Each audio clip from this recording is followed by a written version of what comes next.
bulan depan udah ujian semester lah kita kan Pak. Iya, mau inilah kita refleksi ya, cerita kayak mana selama inilah, selama setahun ini kan gitu, apa capaian gitu. Jadi pertama yang membuat ibu apalah puas tentang guru dulu, kita guru dulu, nanti baru siswa. Yang membuat ibu puas tentang gurunya apa? Boleh kinerja, boleh karakter, boleh apa, boleh juga kompetensi. Maksudnya kinerja 1 tahun ini lah Pak ya, tahun ajaran 2023-2024 lah ya kan. Kalau kita lihat Pak dari apa, dari tahun ke tahun gitu lah kan Pak ya. Jadi di 2023-2024 ini ya memang ada peningkatan lah Pak. Kalau saya yang melihat ya kan Pak ya, karena kita pun kalau kepala sekolah ini kan kita supervisi kayak mana guru, apalagi kami di sekolah ini kan Pak, kehadiran guru itu kan prioritas itu Pak, apalagi guru swasta yang prioritas lah ya kan. Kehadiran guru itu memang kalau tingkat kehadiran guru kalau di SMA Swadaya Pulau Rakyat ini Pak, alhamdulillah memang jarang guru yang absen Pak. Itu rata-rata memang 100% lah Pak. Udah itu guru-guru ini pun meningkat Pak, memang apanya, kinerjanya. Kalau yang saya lihat semangatnya untuk membimbing anak-anak, ya kan. Kemudian masuk ke dalam kelas pun tepat waktu. Itu kan apakah meningkat yang selama ini barangkali agak santai barangkali kan Pak. Tapi kalau sekarang ini saya lihat memang lumayan bagus lah Pak. Karena barangkali tingkat kesadaran guru itu memang udah cukup tinggi lah, ataupun barangkali memang kemajuan teknologi lah barangkali Pak ya, pendukung barangkali guru ini giat. Karena kami pun di kelas itu kan memang sarana atau fasilitas yang digunakan di kelas itu kan memang udah cukup bagus lah Pak. Itu kalau ibu siapan baru tahun ini atau udah tahun-tahun? Enggak, sebenarnya Pak, kalau kita ini kalau persiapan daripada kayak Infokus apa semua dalam kelas itu dia udah berjalan 4 tahun Pak. Cuman kalau kita lihat ada peningkatan dari tahun ke tahun, guru itu kan mempergunakan alat itu tadi lah kan Pak ya, semakin lama dia semakin sering menggunakan yang selama ini barangkali nggak ada kan kayak gitu. Barangkali karena salah satu faktor barangkali Pak, pengapanya salah satunya semua guru ini hampir ikut MGMP Pak semua memang. MGMP. Walaupun kami belum sekolah penggerak, tapi kan barangkali yang dijumpai di MGMP itu barangkali guru-guru memang dari sekolah-sekolah penggerak ya. Maju lah Pak, motivasi mereka itu memang apalah, nggak mesti apa saya katakan ya, nggak mesti harus ada intimidasi dari kepala sekolah, harus orang guru, memang keinginan sendiri lah Pak. Kalau saya lihat itulah Pak. Kalau kemampuan kompetensi dia dalam pembelajaran, dalam mengelola kelas, memotivasi anak. Itu loh Pak, kalau memotivasi yang cukup apa juga, apalagi kalau SMA ini kan Mak, dari kalau kita lihat di yayasan ini yang paling tua itu memang SMA Pak. Jadi guru yang sudah tersertifikasi pun itu Pak, kalau kita lihat memang sudah berapa persen ya Pak? Ada 15 orang ya yang udah sertifikasi kan Pak. Jadi itu makanya saya bilang, jadi kan sertifikasi ini memang menunjukkanlah bahwa memang guru itu memang sudah mengajar sesuai dengan bidangnya masing-masing, berarti memang udah profesional kan Pak. Itulah tadi. Jadi kalau memang mengapa anak-anak memang cukup bagus lah, walaupun cuman tahun ini memang kita yang lulus SBMPTN itu memang menurun lah dari tahun yang lalu. Itu kan apa? Banyak faktor. Banyak faktor Pak. Cuman banyak faktor di luar kita gitu. Kita kan mungkin di akreditasi kita nggak turun. Enggak, kalau akreditasi kita Pak otomatis Pak. Iya kan tanpa ini kan. Betul ya, nggak menurun memang kalau akreditasi. Jadi itu banyak faktor, mungkin pilihan anak ke tempat yang banyak dipilih orang saat ini. Mungkin tahun lalu nggak banyak milih, tiba-tiba tahun ini banyak milih kan gitu kan. Jadi kalau kelulusan itu kita apanya diagreditasi lah. Kemudian untuk kedepannya kira-kira apalah yang ibu harapkan dicapai oleh guru, boleh apapun. Inilah Pak salah satunya, kalau bisa memang kalau masih jalanin sekolah guru-guru penggerak ini, kalau bisa ada lah Pak. Memang yang lulus untuk saat ini memang belum ada kami satu guru pun yang guru penggerak. Jadi kalau bisa itu makanya tadi saya bilang tadi, apakah melalui pengawas kan gitu kan Pak, Bapak kasihkan motivasi kepada guru. Terus terang aja Pak, ini guru-guru ini kalau sama Bapak pengawas ini kalau udah ini orang ini memang termotivasi memang betul Pak. Jangankan guru-guru ya, anak murid pun termotivasi nih Pak kalau udah Bapak yang jelaskan ini. Jadi terkadang itu makanya saya bilang tadi, kami buka peluang kesempatan ke guru-guru ini untuk MGMP kan gitu Pak, supaya nanti terbuka pikiran guru-guru ini untuk semangat. Iya, ini guru penggerak ini gurunya belum mendaftar atau mendaftar nggak lulus kemarin? Kemarin itu Pak mendaftar. Mendaftar ya? Tapi nggak lulus, makanya saya bilang. Ya kan Bu Mira, Pak Dayat. Kemarin ikut waktu saya pernah buat apa? Buat coaching klinis yang mengumpulkan semua guru yang mau mendaftar. Saya sampai cerita begini. Iya loh Pak, nggak lulus. Makanya saya pun heran kok bisa nggak lulus ya gitu. Iya. Nah, jadi kalau nggak lulus itu pun bukan karena kemampuan, Bu. Dia kan yang dinilai itu banyak kan. Ada orang kemampuannya bagus, tapi dia niat untuk menggerakkan orang lain. Itu makanya saya. Iya. Jadi pemerintah pun kuota pun mungkin ada juga Pak ya. Iya, dia memang kuota. Misalnya terima 100 gitu. Ya kalau kebetulan yang pintar-pintar yang mendaftar ya cuma 100 itu, yang setengah pintar. Iya, nggak dia apa ya kan, itu makanya saya bilang. Kemudian kalau siswa yang membanggakan, yang memuaskan Ibu, apa kira-kira yang kita lihat selama setahun ini? Banyak lah Pak, sebenarnya banyak lah. Seperti dalam bidang olahraga, walaupun kami memang belum punya prestasi di kabupaten gitu kan Pak, atau program tingkat nasional belum. Cuman semangat anak-anak ini untuk non akademik itu bagus. Karena seperti pramuka. Nah, pramuka itu kita udah buat Pak kemah di sini. Apa itu semangat anak-anak itu Pak ngikutinya. Memang bagus, sportifnya betul. Seperti apa Pak? Ekstrakurikuler olahraga, futsal. Nah, kemarin itu kita buat apa Pak? Yaspenda Cup. Iya. Apa aja yang dilombakan? Ya memang futsal. Yaspenda Cup ini memang futsal Pak, tapi kami buka untuk tingkat SMP masihan. Kami buat sambil promosi. Iya, betul. Itu sampai apanya? Pesertanya? Pesertanya kami buat memang tingkat kabupaten Asahan, tapi pesertanya memang yang ada dari Air Batu. Iya, ada. Ada dari Air Batu SMP Eksongsongan, Ekuasan. Jadi pemenangnya ya SMP Negeri 1 Pulau Rakyat. Karena mereka lah yang udah sampai ke Bogor sana Pak, makanya itu ya, tapi kan sepanjang kita objektif dalam penilaian, kita kan nggak perlu berpikir lagi siapa yang menang kan. Iya, jadi karena SMP-nya pun ikut juga, SMP kami ada kan Pak, SMP ikut. Wasit memang kami ambil wasit dari kisaran Pak. Iya, ada yang mau wasit emang diakui lah tingkat apa kan, kabupaten KONI.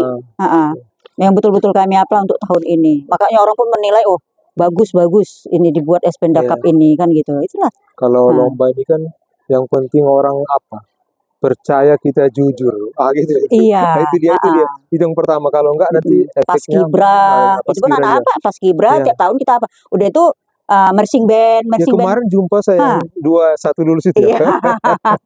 Anak Ibu apa ini ya? Bu Yati itu ya. Yang lulus apa enggak? Yang melulus yang perempuan. Cuma sampai apa aja lah dia tingkat ini. Tapi orang awam. Dia lebih ini Pak, kelebihan bobot.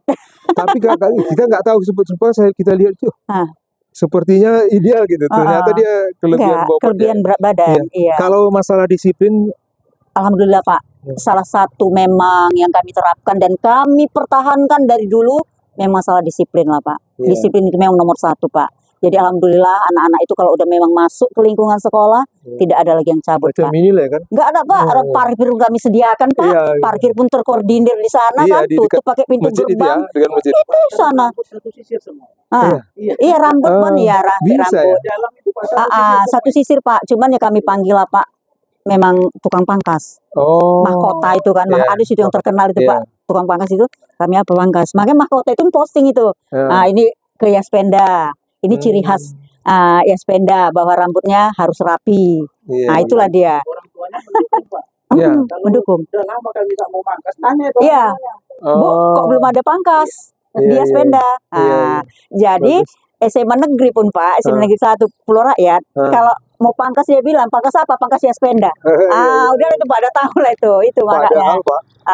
Di beberapa sekolah aja jadi masalah. Iya. Cuman kan Pak, kalau di sekolah lain kan nggak ahlinya yang disuruh, guru. Kami nggak mau Pak. Kami memang ahlinya kami suruh untuk mangkas, dengan catatan hanya menompang saja lah di sini di pangkasnya, supaya terkoordinir, supaya rata semua udah kan gitu kan. Modelnya pun sama. Gitu. Disiplin anak-anak itu Pak, terlambat nggak ada terlambat.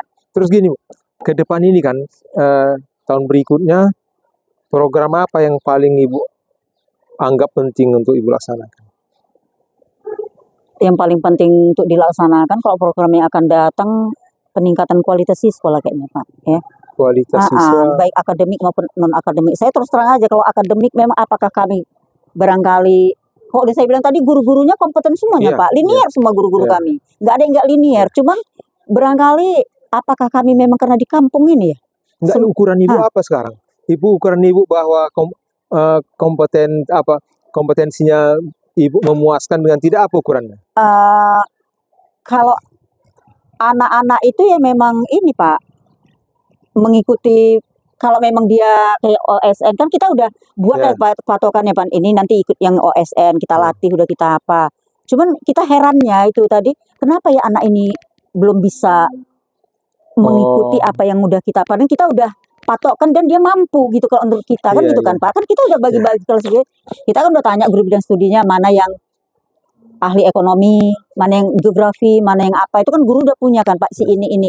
Itu kita latih, tapi nyatanya kok hasilnya nggak memuaskan ya Pak ya. Nggak seperti apa yang kita harapkan lah. Kalau untuk puas ya nggak lah barangkali kan Pak ya. Tapi target itu tadi kok bisa ya nggak seperti apa yang kita harapkan. Minimal tadi udah saya bilang Kak, satu aja ikut masuk dalam OSN, kenapa kan gitu. Iya, oke. Itu makanya saya bilang. Kalau Bapak apalah itu apanya? Kendala. Kalau menurut saya OSN ini bukan barometer. Iya betul Pak, bukan barometer. OSN ini bukan barometer keberhasilan pembelajaran. Kita memang OSN ini untuk anak-anak khusus. Iya. Anak khusus, nggak semua dia bisa apa. Oke lah, kita tetap mengikutkan dengan niat memotivasi dia berani apalah tampil kan, berkompetisi dengan yang lain. Iya. Tapi kalau untuk juara itu kan banyak faktor. Ada nanti anak yang nggak kita duga tiba-tiba juara. Iya. Kan gitu kan. Itu makanya. Nah, memang sudah dia bukan seperti ujian sumatif. Ujian sumatif itu kan jelas ya kan, apa yang diajarkan, apa yang diukur dan apa yang sama hasilnya kan gitu ya. Ini kan nggak jelas apa yang mau diajarkan. Iya. Justru soal OSN itu nggak boleh sama kan, dia punya gitu. Iya. Iya kan gitu kan. Kadang-kadang indikatornya yang ini kan itu. Karena saya pun dulu kan koordinator OSN di SMA 1 kan, SMA 1 kisaran. Iya. Tapi itu kan tergantung anaknya juga yang masuk. Jadi kita nggak usah kita jadikan OSN itu apa patokan barometer keberhasilan pembelajaran. Bisa ke situ, tapi itu anak tertentu yang mau ke situlah nanti apanya berhasil ya, suksesnya gitu. Kalau yang lain yang tanggung-tanggung jangan, nanti dia sudah sempat lakukan itu mati-matian, ternyata nggak ke situ jalan sukses dia kan gitu. Justru dia harus, makanya itu nggak usah kita jadikan nggak usah jadikan barometer, kecuali memang input siswa kita ini memang input siswa pilihan. Kan? Iya. Pilihan, seleksi ketat, baru kita pertanyakan kok nggak menang kan nggak? Ini kan enggak. Ini kan kita terima aja. Terima Pak semua. Iya, kita pun nggak tahu. Terkadang nggak lulus jadi di negeri. Sesudah di sini yang kita ubah-ubahkan gitu. Iya. Dan kita bandingkan dengan yang di sini. Dia terbaik dengan yang di sini. Kan? Jadi nggak kita apalah. Kita tidak jadikan itu. Saya pikir tidak jadikan itu barometer. Makanya 2 tahun inilah 2 tahun ini Pak. Saya bilang aja memang, apalagi sama Pak apa ini kan Wakasek, saya bilang udahlah, kita nggak mestilah target kita harus akademik anak itu. Makanya kami buatkan Pak pentas seni itu pun berjalan udah hampir 5 tahun itu pentas seni itu Pak. Kami biarkan aja lah anak itu. Kalau kau memang mau non akademik, kau mau di kesenian itu kau tunjukkan kemampuan kau, ya silakan aja lah. Berani itu saya bilang tadi, berani aja kau tampil, mau saja kau tampil, itu udah menunjukkan prestasimu. Makanya itu aja Pak. Tiap kelas itu dia tampil itu bergantian kan Pak. Makanya wali kelasnya bilang siapa yang mau tampil, atau barangkali wali kelasnya bilang ayo kita tampil sekelas, memang mau Pak anak-anak itu Pak tampil satu kelas, dibuatnya kreasi entah apa yang dibuatnya apa, ya udahlah kan gitu aja. Iya, nanti dalam kehidupan lebih bermanfaatnya, itu percaya diri, gitu kan? Berani jadi bersaing. Dampak COVID ini belum selesai sampai sekarang, saya perhatikan. Anak-anak ini semangat belajarnya itu sampai sekarang belum dari selesai COVID. Sebelum COVID pun begitu ya Pak. Tapi lebih parah, saya perhatikan lebih parah. Apa Pak? Kalau menurut saya memang sistem pembelajaran kita ya, udah paradigma berpikir sudah berubah. Cara filosofi berubah. Jadi nggak bisa sama. Dulu itu Bu, anak pintar tuh kita kasih soal kerjakan. Iya. Apa yang gitu kan? dan kita paksa sesuai dengan keinginan kita. Nah sekarang kan enggak. Jadi kurikulum sekarang Pak, barometer keberhasilannya anak dalam kehidupan. Jadi nggak bisa sekarang kan gitu. Dulu kan sering kecewa kita, kok juara 38 di kelas saya dia lebih paling sukses sekarang. Tapi nyatanya memang iya Pak. Kalau saya lihat pun gitu. Udah tuh anak-anak yang selama ini pun barangkali yang jadi bermasalah, yang sering ada lah kan beberapa orang kan dia sering terlambat, sering apa. Dia palingan apa sama kita Pak. Nanti dia apa? Bu. Jadi gitu Pak. Itu saya bilang. Jadi sekolah ini Pak sebenarnya menghantar orang sukses di kehidupan. Bukan menghantar dia juara satu tepuk tangan. Iya ya. Yang kehidupan. Jadi sekarang pemerintah sudah lihat apa sih? Maka kodrat kurikulum dari kodrat zaman. Maksudnya apa? Zaman itu butuh apa? Kemampuan apa yang buat dia sukses di zaman itu? Bisa saja mungkin anak pintar ini nggak pernah kena cobaan, nggak pernah apa. Waktu kehidupan dia susah. Anak yang ini tiap hari dia tekanan mental. Iya. Dalam kehidupan dia biasa kan gitu kan. Artinya memang kita barometernya, kurikulumnya sebenarnya nggak bisa diukur dengan versi saya Pak. Nggak bisa diukur dengan akademik. Karena filosofinya dia menyiapkan anak sukses dalam menghadapi tantangan zaman. Takut saya akademiknya kita buat tinggi tetapi mentalnya lemah kan Pak. Iya. Makanya nggak apa dia nggak hidup dia di apa dia di kehidupan dia setelah dia tamat itu kan. Nggak pernah kalah. Iya. Nanti dalam kehidupan menghadapi orang hebat. Dia akan kalah. Nggak berani pun dia kan. Nggak berani. Gitu. Jadi nggak itu. Saya mau lihat apakah jiwa mental anak ini, karakter dia itu yang mau kita tanya. Nah itu dia. Kalau menurut Ibu gimana? Karakter anak. Makanya di Jepang kan pernah gini Bu. Anak TK itu SD dikasih kue apa. Jangan makan sampai sampai pulang baru dimakan. Iya. Diteliti Pak, itu puluhan tahun menelitinya. Ditengoklah siapa yang taat, siapa yang enggak. Sesudah dalam kehidupan ternyata mereka lebih banyak sukses. Yang taat ini gitu bukan nilainya kan. Iya. Yang apa? Memang enggak semua lah. Sekian orang tidak mau makan. Di kehidupan yang sekian orang ini memang apa? Lebih proporsinya lebih besar berhasil.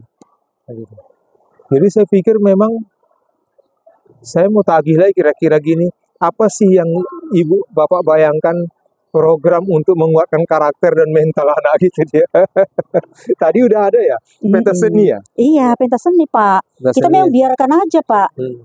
Wali kelasnya kita kasih aja kesempatan. Silakan besok tampil yang ini kan gitu kan Pak. Ini. Jadi wali kelasnya itu pun kasih aja kesempatan sama anak-anaknya itu. Kamu mau tampil apa? Siapa yang mau tampil? Memang nggak dipaksa Pak harus ini. Siapa mau tampil? Ada yang bilang, Bu kami sekelas. Udah sekelas nyanyi sama-sama, nggak tahu lah kita apakah di situ, pokoknya tampil orang itu kan gitu kan, ada kami nari gitu.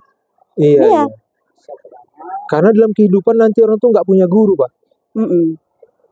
Dalam kehidupan nanti seperti kita gitu, kita nggak bisa nanya guru, kita nggak akan gitu.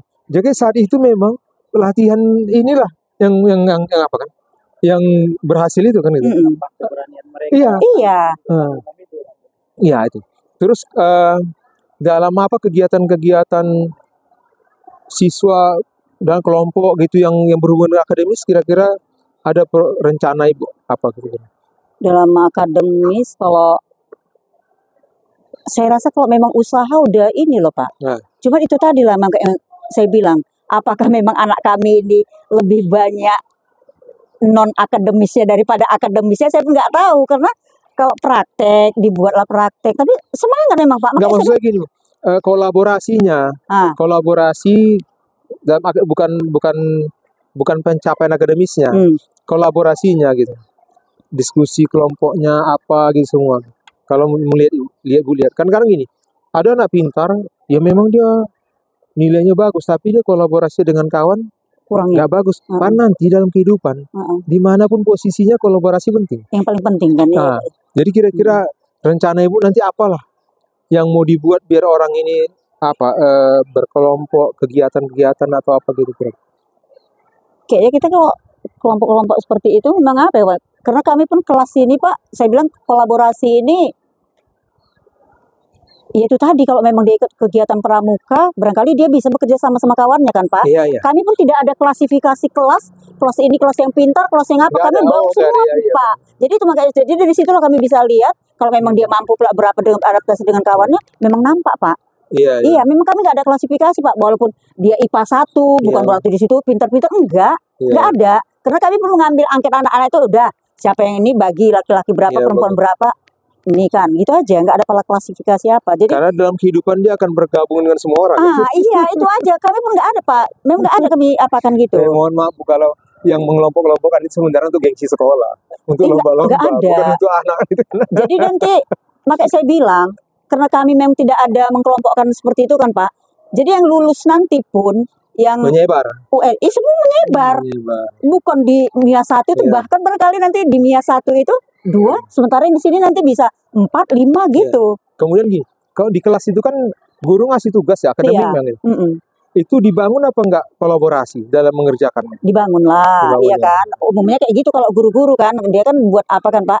Nanti buatnya kelompok ya kan Pak ya, kelompok. Cuman nih saya tanya, kalau kelompok ini dibuat ini apakah yang pinter-pinter aja, yang apa-apa enggak katanya, dicampur aja katanya. Karena kita pun tahu kan Pak, enggak semua anak ini bisa mampu untuk ngapanya. Tapi memang nampak terus memang Pak, yang pandai biasa, yang biasa memimpin ataupun yang biasa, tuh memang nampak lah Pak anak-anak ini kalau memang seperti itu kita buat.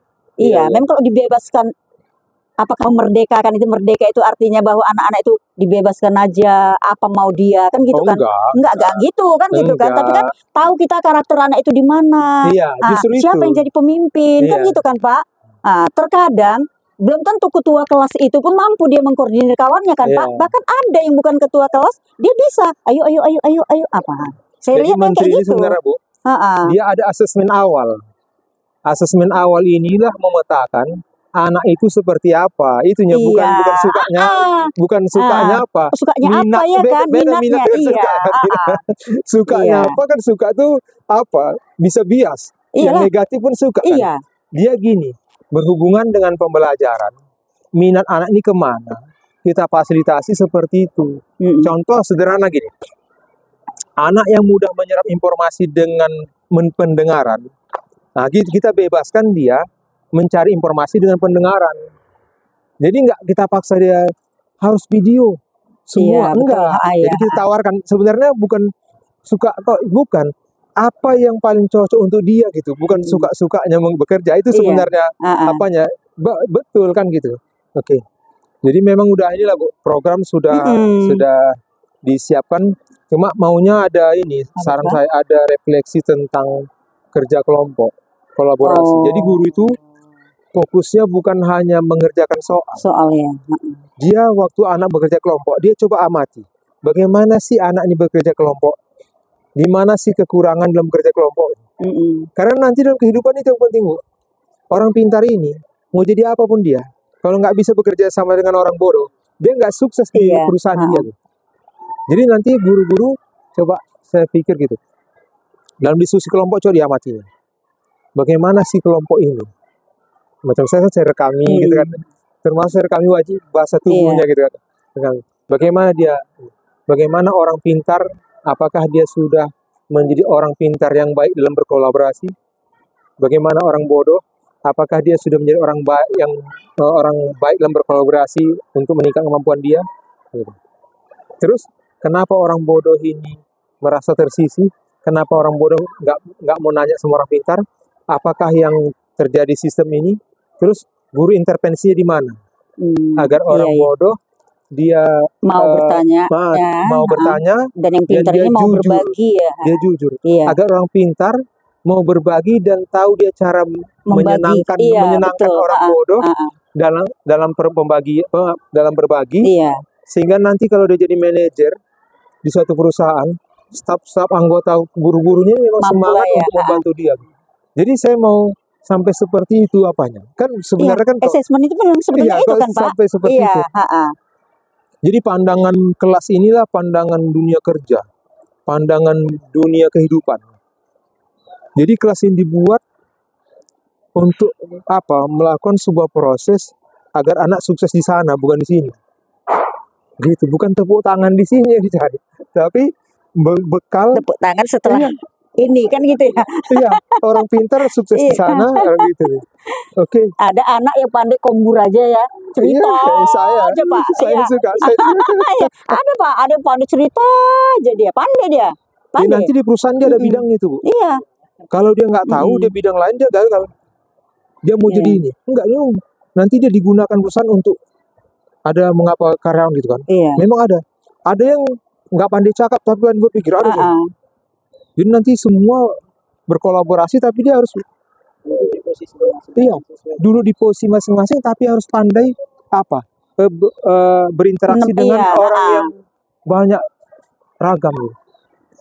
Memang sebenarnya orang yang pintar itu kan kayak gitu kan Pak ya, dia mampu menempatkan diri dia pada situasi bagaimanapun ya kan, artinya setiap orang bicara dia ngerti, nyambung dia tidak tahu dia alurnya kan. Cuma gitu kan. Di tempat kita itu belum seperti itu. Kita kan begini, pintar itu akademik, yang itu pintar-pintar. Betul, iya. Oke Bu, mantap. Semoga semakin inilah mutu pendidikan. Saya terkesan dengan disiplinnya. Udah jarang sekolah kayak gini rame ya.